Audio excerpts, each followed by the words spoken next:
Chapter 33, Baby, I Miss You. Su Wanci had initially thought that after Lu finished his meal, he would let her go. However, she didn't expect that, after setting down his chopsticks, his actions would become even more audacious.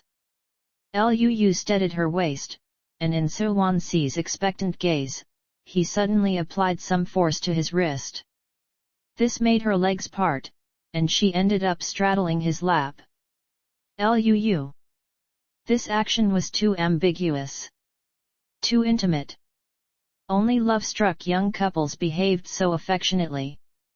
Lu firmly held onto her waist, and this action had a restraining effect. As long as he didn't let go, there was no way Su Wanci could escape. After seeing her angry expression, he calmly took her hand that was pressed against his chest. Baby's hand is so soft and delicate, how was it made? His teasing made Su Wanci's heart flutter. Subconsciously, she tried to push him away. Lu, be serious. Ignoring her words, he continued to play with her fingers. Suddenly, he lifted his gaze and said, "Does baby feel like something is missing from your hand?" Su Wanci. Lu lightly caressed her ring finger, clearly indicating his point. If you had another wedding ring, you would be even more perfect. Su Wanci. Lu had one arm around her waist and the other resting on her ring finger. How about I take you to choose a wedding ring, he suggested. His words sounded casual, but it seemed like he was earnestly discussing it with her. Su Wanci unconsciously curled her fingers, and her long eyelashes blinked softly before half-drooping. I need to perform surgeries regularly, and wearing a ring isn't convenient. How could Lu not sense her refusal from her words? She wouldn't accept his money. She never called him her husband. And now she didn't want a wedding ring either. In her heart, this marriage was fake. So, she wanted nothing. Lu leaned closer to her while holding her even tighter. His tone remained the same as he coaxed, "How about you wear it after work and take it off while working?" Su Wanci looked into his eyes, sensing a hint of subtle persistence. She made her stance clear to him. "Lu, we don't need those things between us." The warmth in his eyes dissipated slightly. He remained unchanged, even the curve of his lips. Casually and lazily, he said, "True, those worldly possessions don't match up to my precious." After speaking, Lu glanced at the time and suddenly asked her, "You start work at 2 in the afternoon, right?" Su Wanci didn't quite understand, but she nodded. Lu kissed her lips, not deeply, just a light peck. His voice lowered slightly, tinged with affection and allure. "Baby, I miss you." His hand slid slowly along her waist. "It's only a little past 12 now, and there's still nearly 2 hours. His implication was so obvious that Su Wanci couldn't possibly miss what he was suggesting. She grabbed both of his wrists, preventing him from moving any further. Clear Ling's eyes gazed at him sternly. "Lu, show some restraint.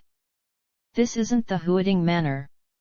Lu lifted his head and looked at her for a few seconds. Then, he took out a few small umbrellas and gazed at her with an innocent yet somewhat aggrieved expression. "I brought my stuff." Su Wanci. After piercing her ears last night, Lu had spent the morning studying these small umbrellas. Seeing that none of the holes were visible, in order to make them work as soon as possible, he had used a needle to pierce them again. Now, on these t-shirts, the needle holes were more densely packed than a hornet's nest.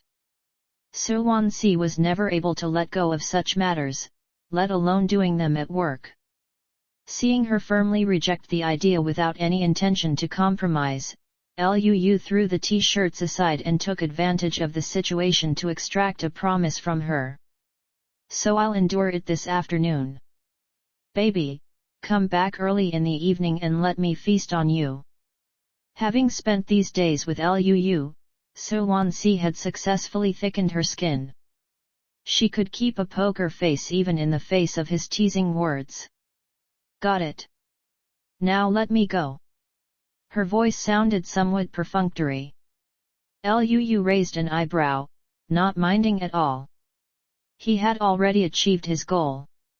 He was confident he could find a way to satisfy himself in the evening. Thinking this, Lu finally released his arm. Su Wanci hurriedly dismounted from him like someone who had been pardoned from a death sentence. Lu placed the t-shirts aside. Then, he got up and, under Su Wanci's watchful gaze, leisurely walked to the door of the resting room. A soft click. He locked the door to the resting room. Su Wanci's brain cells jumped in response. Seeing him approach step by step, she suddenly felt the relief she had just experienced dissipate, replaced by a sense of unease.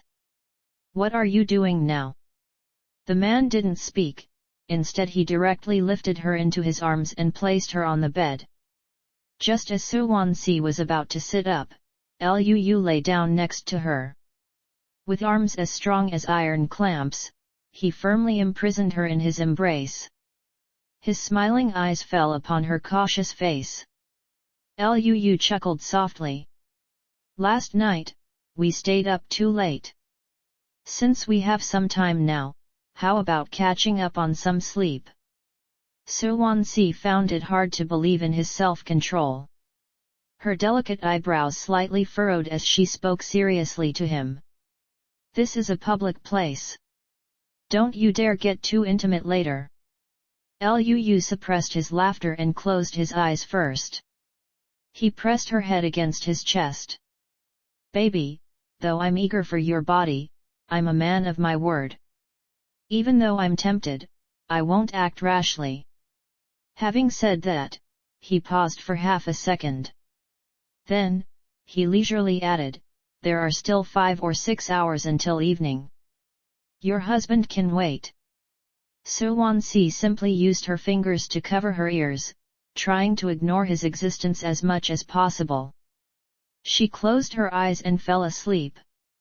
After all, she had slept for less than 5 hours last night. At this moment, Su Wanci was truly exhausted.